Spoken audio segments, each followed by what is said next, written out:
All right, guys, we're taking a caster measurement right off the upper ball joint on this vehicle. We got 5.9 degrees.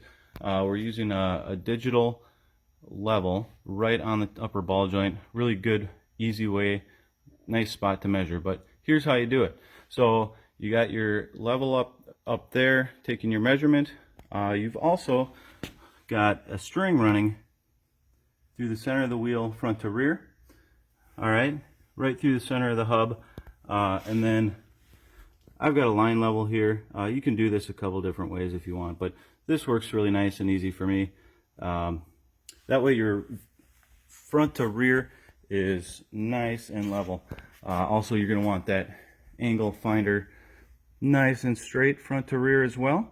Any deviation from straight will make this measurement not accurate. So you want to get that nice and straight too.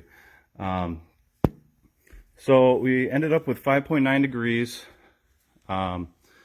We're level front to rear. We're level left to right using jack stands and jacks. That way our reading is as accurate as it can be. And then in comparison to a swing rack alignment done with lasers, we're looking at 5.6 left, 5.7 right.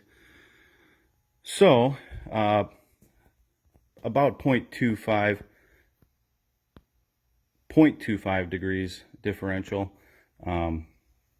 which in my opinion is pretty negligible, and safe to assume that this is a very, very accurate way to check your caster. You can do this in your garage. It doesn't take long. It's set up in about 15 minutes and have a really nice accurate measurement. If you need to change your caster and you have adjustable control arms, that's a great way to do it. If you have any questions, please leave a comment and I'll be happy to help. Thanks for watching.